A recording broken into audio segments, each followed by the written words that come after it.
पैसा है वो तो खर्च कर देता है, लेकिन निर्धन व्यक्ति फिर देखम देखा खर्च करते हो।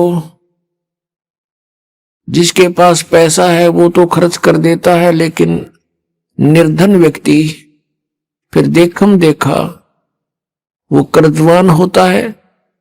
उस तरह की क्रियाएं उसने भी करनी पड़ती हैं और फिर वो परेशान रहता है। पैसे वाले व्यक्ति विश्व में 1% भी नहीं होते और वो सब रीतियां बिगाड़ देते हैं। आप देखते हो ये मीडिया में टेलीविजन और फिल्मों वाले कितनी बकवाद के ढंग से विवाह शादियों का प्रदर्शन करते हैं, जिसको देखम देखा समाज में भी वही बिजली गिरती जा रही है। तो हमने इस परमात्मा के को पाने के लिए उनका प्रत्येक आदेश मानना पड़ेगा। उनके द्वारा दिए गई जो गाइडलाइन है, निर्देश है, उनकी पालना करनी पड़ेगी, तभी हम सतलोक जा सकते हैं। अब वो सतलोक कैसा है? शंखों लहर मेर की उपज, कह नहीं जा कोई, दास गरीब अचल अविनाशी, सुख का सागर सोई। शंखों लहर मेहर की उपजे और कहर नहीं जा कोई। अब गरीबदास साहिब जी जो परमात्मा उनको मिले थे, सचखंड सतलोक लेकर गए थे, उन्होंने परमात्मा से परिचित होने के उपरांत परमेश्वर की महिमा को कलम तोड़ ढंग से बोला कि शंखों लहर मेहर की उपजे और कहर नहीं जा कोई, दास गरीब अचल अविनाशी, सुख का सागर सोई। शंखों लहर मेहर की उपजे, जैसे कभी किसी समय कभी कभी ऐसा होता है, एकांत स्थान पर बैठे हों, आत्मा के अंदर एक ऐसी हिलोर उठती है, सभी अपने से नजर आते हैं, किसी के प्रति द्वेष नहीं रहता। शत्रु ने कितना ही हमें सता रखा होता, कई बार उसके प्रति कोई द्वेष ही नहीं रहता। परमात्मा की ऐसी मेहर होती है, वो मेहर की लहर थी, सबके ऊपर कृपा बरस रही थी। और उसके जाने के बाद फिर वही सती थी, एज इट इज कोशिश करने से भी वो लहर नहीं फिर दोबारा आती। तो परमात्मा कहते हैं वो मेहर की लहर आई थी, उसके बाद सब कहर की लहर होगी, अशांत बनाए रखती है हमारे को। तो कहते वहां सतलोक के अंदर ऐसी शंखों लहर मेहर की उपजे, क्योंकि वह बॉडी दूसरे टाइप की है, ऐसा शरीर नहीं है सतलोक में। शरीर एज इट इज है, सकल सूरत ऐसी है, मूर्त ऐसी है, लेकिन वो मटेरियल ये नहीं है। वो नूर एक तत्व से बना है, उसमें ये बीपीआई लो नहीं है, उसमें ये रक्त नहीं है, मांस हाड़ चाम नहीं है, एक नूर से बना हुआ है। अब ये आध्यात्मिक मार्ग है, ये समझ माना बहुत कठिन हो जाता है कि नूर से कैसे बनता है। अब जैसे ये शरीर 5 तत्वों से बना है, कैसा रूप है इसका? 5 तत्व कौन से हैं? पृथ्वी, आकाश, अग्नि, जल, वायु, ये 5 इसके। इसमें ये पांचों कहीं नजर नहीं आ रहे, कहीं नहीं दिखाई देते। ऐसे ही एक नूर से वह हमारे शरीर बनते हैं।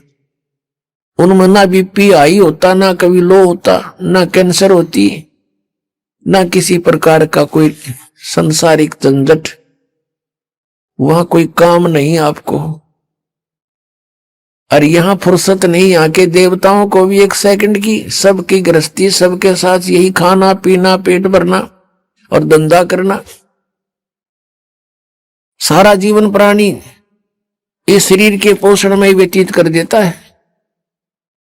सुबह उठता है, उठते ही चाय पानी खाना बनाओ खाओ, फिर काम पर जाओ, दोपहर में फिर खाओ, फिर काम अपना काम करो, फिर शाम में खाओ, और फिर उठते फिर चलो, आजीवन तक यही करते करते इस शरीर से कार्य लेने के लिए इसमें पहले हमने आहार डालना पड़ता है, और इसी व्यवस्था में सारा जीवन व्यर्थ हो जाता है। और वहां सतलोक में जाकर के कोई काम नहीं, राग द्वेष नहीं, भाई बंटवारा नहीं, बिल्कुल सब सदाबहार वृक्ष है। ये राधा स्वामी, धन धन सतगुरु और ये जय गुरुदेव वाले पंथ के गुरुजन, इन्हें कह कहेगा पता नहीं। और कहते हैं सतलोक में प्रकाश ही प्रकाश है, चेतन ही चेतन है, और परमात्मा निराकार है। मोक्ष प्राप्त आत्मा परमात्मा में ऐसे लीन हो जाती है जैसे बूंद समुद्र में। अरे भले आदमियों, परमात्मा के दर्शन के लिए महापुरुषों ने समाधियां लगाई, परमात्मा के दर्शन के लिए परमेश्वर ने 100 बार बताया कि परमात्मा के दर्शन करो।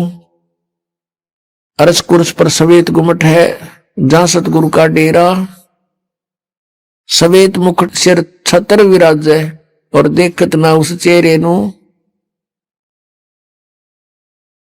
यदि वहां परमात्मा है ही नहीं तो हम क्या करेंगे उड़े, वहां हमने क्या आवश्यकता जाने की, भगवान के लिए तरफ रहे हैं।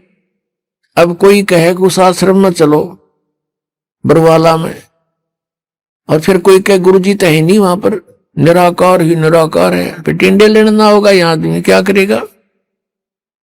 ऐसा मूर्ख बना रखे हमारे को। परमात्मा के लिए तरफ रहे हैं, उसके दर्शन करेंगे, अपना दुखड़ा रोवाएंगे, सीने से लगाएंगे, और नो कहते वहां है ही नहीं।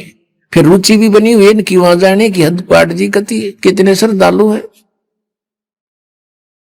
दरअसल बात यह है कि ना तो जाना किसी ने, क्योंकि साधना जान की नहीं।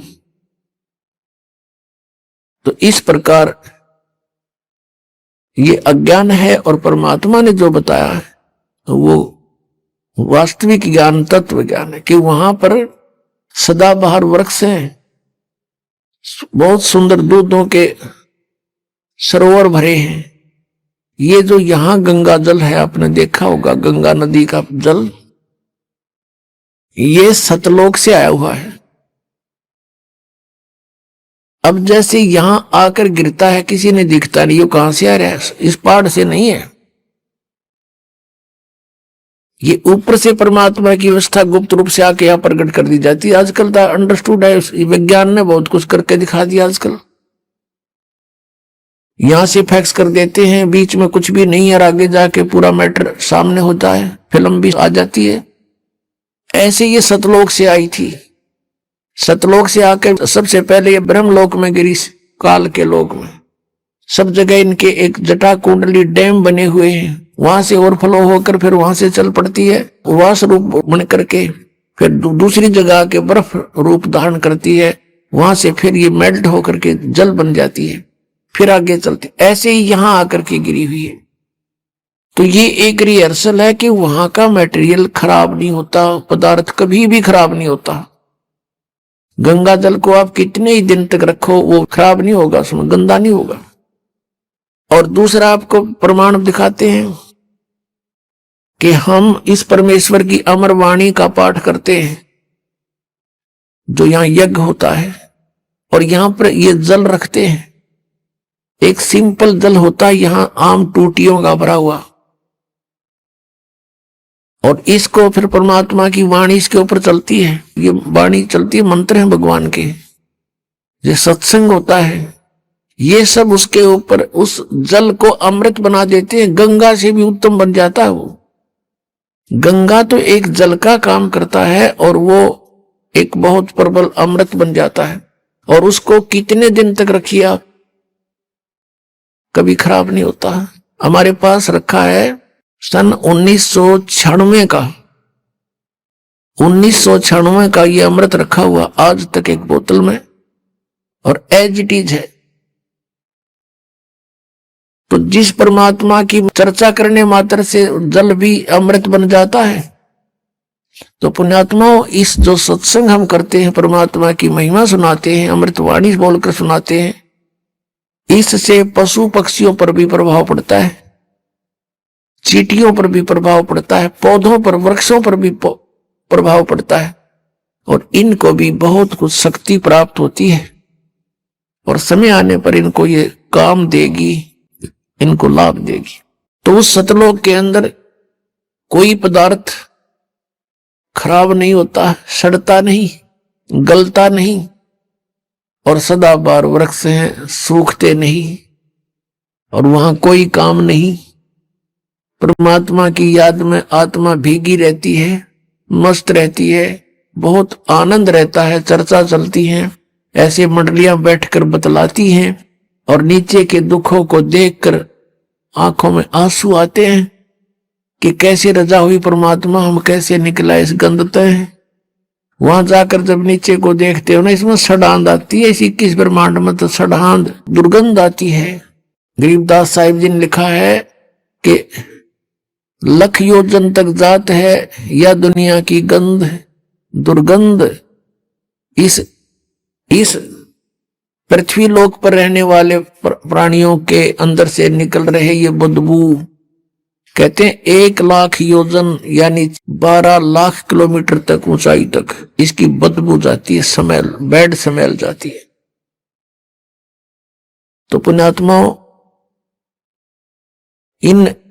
इस प्रकार की विवेचन से आपका मन परमात्मा की तरफ आकर्षित होगा और यहां से चलने की तैयारी करोगे। अन्यथा हम इसी व्यवस्था को फाइनल मान चुके हैं, मृत्यु तो होनी ही है, लेकिन मृत्यु से पहले बच्चों का विवाह हो जावे और इनको भी भगवान संतान दे दे, इनका रोजगार ठीक हो जाए, फिर हम बेशक मर जावे। हमने इतना फाइनल कर रखा, बस ये हमारी फाइनल सोच है। अब कारण क्या है कि विकल्प नहीं था हमारे पास कोई भी। अब परमात्मा ने आकर दया करी अपने बच्चों पर,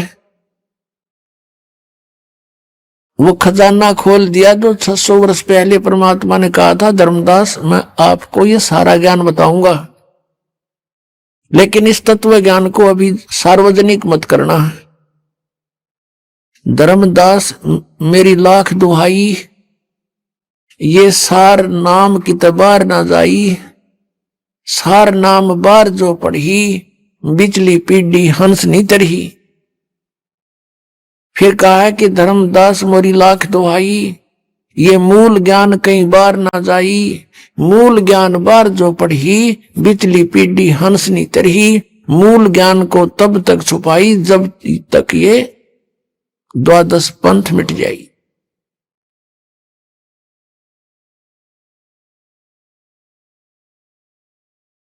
अपनात्माओं, उस परमात्मा ने आकर के अपना ज्ञान दिया, उस परमेश्वर ने आकर स्वयं ही हमारी सुध ली, अपनी जानकारी आप बताई आकर के। अपनात्माओं, अभी तक किसी भी संत या ऋषि महर्षि का विधान या उनका अनुभव देख लो, सुन लो, पढ़ लो, सभी ने यही कहा कि परमात्मा निराकार है। चाहे कोई विष्णु जी का पुजारी है और सामने मूर्ति रखी है भगवान की, उसको भी कहते हैं क्या मेडिटेशन करता, तो ध्यान लगाता हूं। आपको कोई दिखाई दिया कि नहीं? परमात्मा का प्रकाश दिखाई देता, भगवान दिखाई नहीं देता। कैसा है भगवान? वो तो निराकार है। तो विष्णु जी क्या है आपका? विष्णु जी क्या है? ये निराकार है, साकार। और फिर भगवान कौन है? यदि आप जी का इष्ट श्री विष्णु जी है और फिर आप मेडिटेशन में ढूंढ किसको रहे हो, कहते निराकार है वो, तो फिर विष्णु जी क्या है? इसको कहते हैं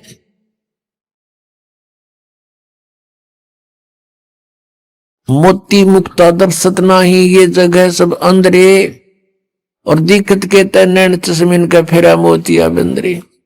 एक शेख फरीद नाम के मुसलमान धर्म के अंदर एक फक्कड़ फकीर हुए हैं। बचपन से उसकी श्रद्धा भगवान में थी। पुण्यात्माओं, जो पुण्यकर्मी प्राणी पिछले जन्म जन्मांतर से परमात्मा की साधना भक्ति करते आ रहे हैं, उन्हीं को आज एक विशेष तरफ है परमात्मा के पाने की। यहां गरीबदास महाराज जी कहते हैं, साधों से ती मस्करी और चोरा नाल खुशहाल, ये मल अखाड़ा जीतेंगे युगन युगन के माल। यदि आप जी किसी को यह सच्चाई बताने की चेष्टा करते हो तो आपका मजाक करते हैं, और इन झूठा ने दुनिया बुका कर डाल दी, अपने करोड़ों शेष बना दिए एक अटबट करके। कहते इन चोरा नाल खुशहाल, बेखों के लश्कर फिरें ये बाणी चोर कठोर, सतगुरु धाम न पहुंचेंगे ये 84 के ढोर। फिर कहा कि मल अखाड़ा जीतेंगे ये युगन युगन के माल। माल माने रेसलर, पहलवान, जो एक्सरसाइज करता है डेली, और कभी समय आने पर उसकी कुश्ती किसी के साथ होती है, रेसलिंग, तो वो मल अखाड़ा, वो मल ही जीता करते हैं, पहलवान ही जीता करते हैं। आप जी उस परमात्मा के अखाड़े के पहलवान हो, बेटी भाई बहन बुजुर्ग जो भी है, जैसा भी है, युगों युगों से आप ये एक्सरसाइज करते हुए आ रहे हो, और आप ही पार होगे, आप ही में से पार होने का नंबर आओगा। जैसे बच्चे स्कूल जाते हैं, विद्यालय में,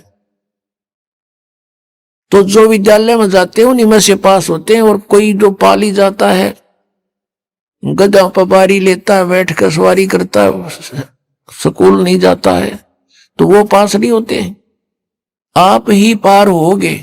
अब आपको वो विद्यालय मिल गया जहां सीधी टिकट सतलोक की मिलती है,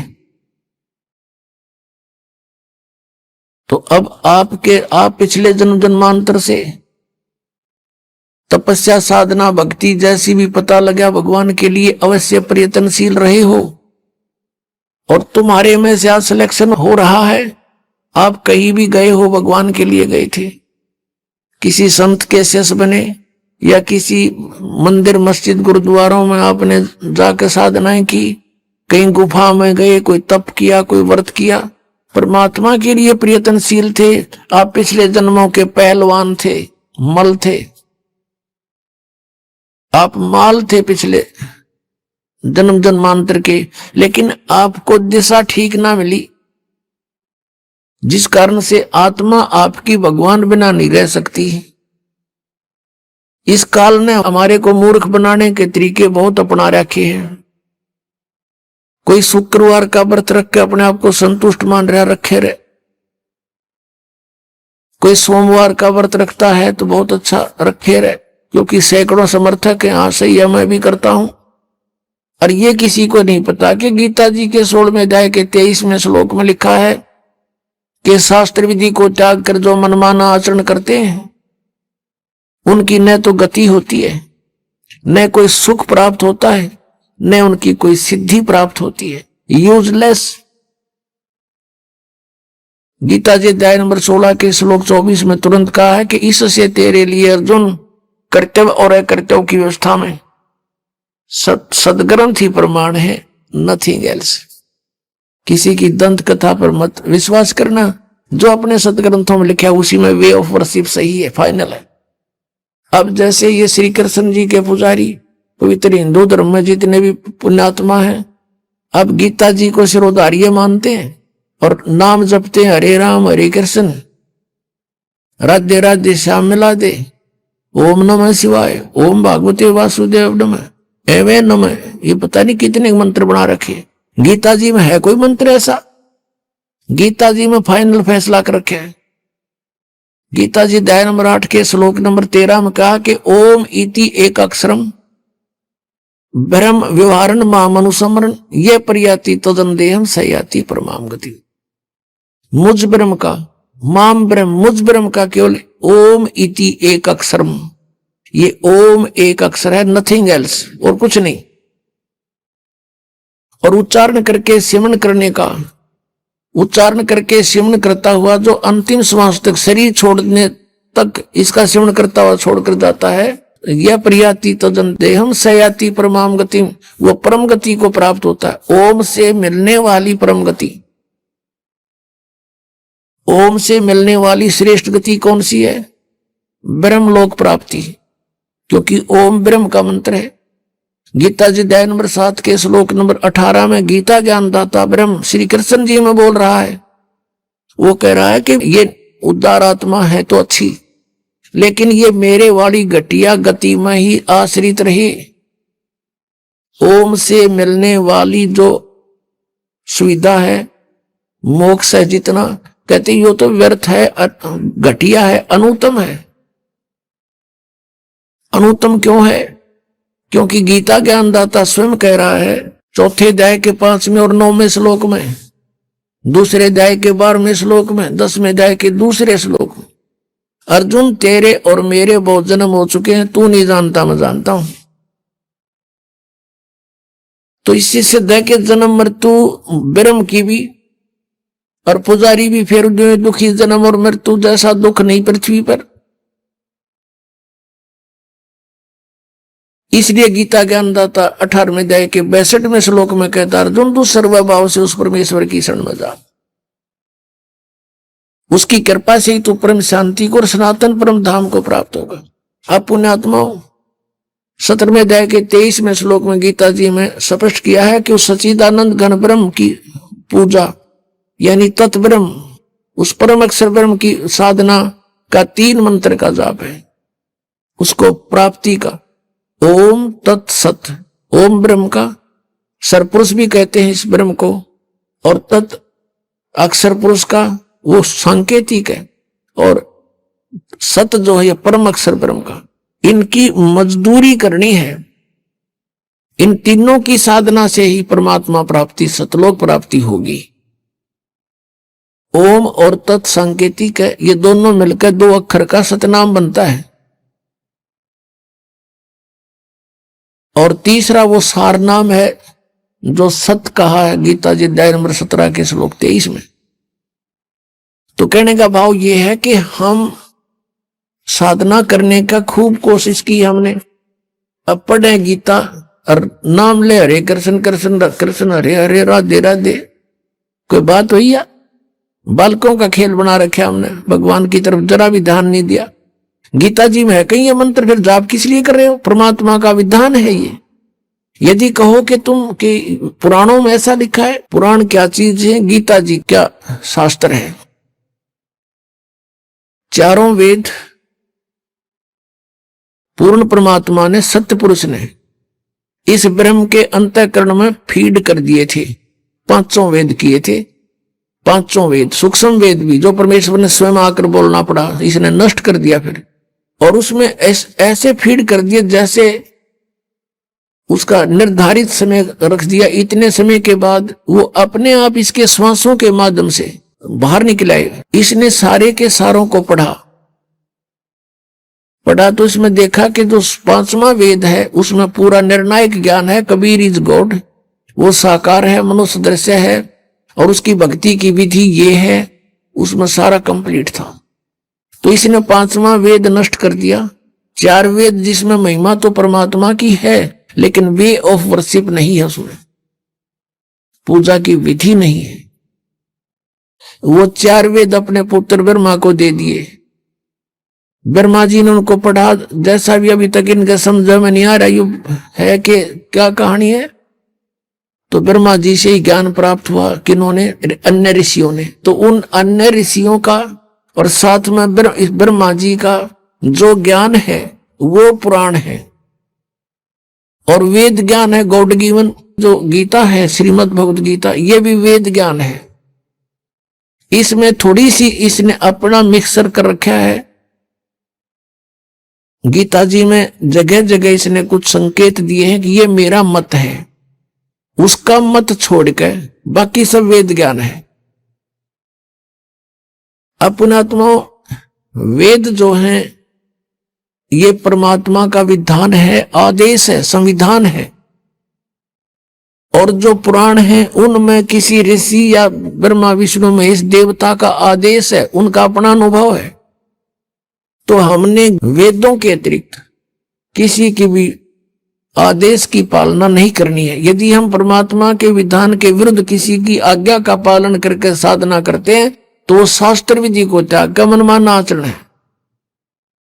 पुराण जो है ये हेल्प करते हैं केवल परमात्मा की महिमा को समझने के लिए,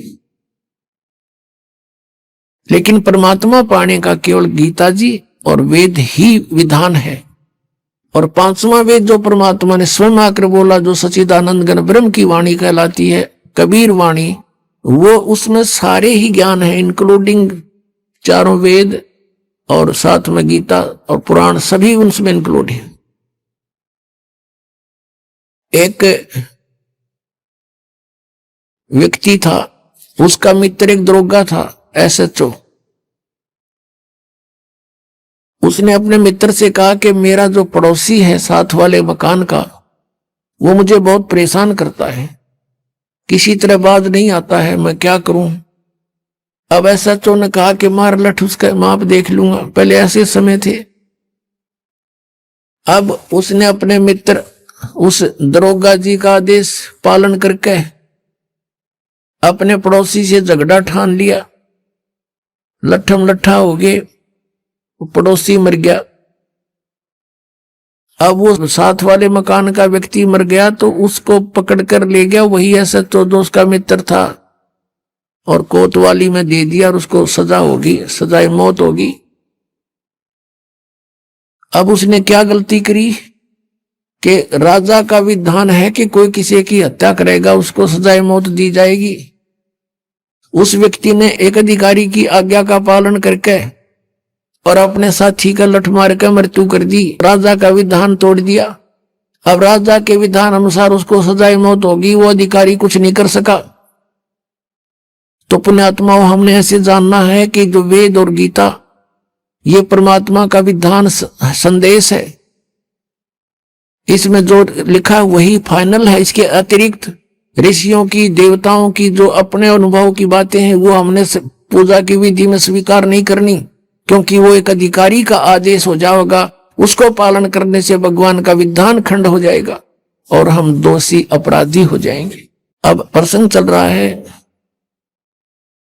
कि आज तक हमें परमात्मा की जानकारी यथार्थ रूप में नहीं हुई। एक शेख फरीद नाम का मुसलमान धर्म में उत्पन्न एक पुण्यकर्मी प्राणी था। पुण्यात्माओं, हम आज से नहीं जन्म मर रहे, असंख्य जन्म हो गए, और इस चतुर्युगी में हम सतयुग से लेकर आज तक जन्मते मरते रहे हैं। और इस कलयुग से पहले हम अलग, ना कोई मुसलमान था, ना हिंदू था, ना सिख था, और ना ही कोई मुसलमान था, ना ईसाई था। सब वैदिक धर्म को मानने वाले होते थे, वेदानुसार ओम नाम का जाप करते थे, और कोई साधना वो सिर्फ यज्ञ हवन आदि करते थे।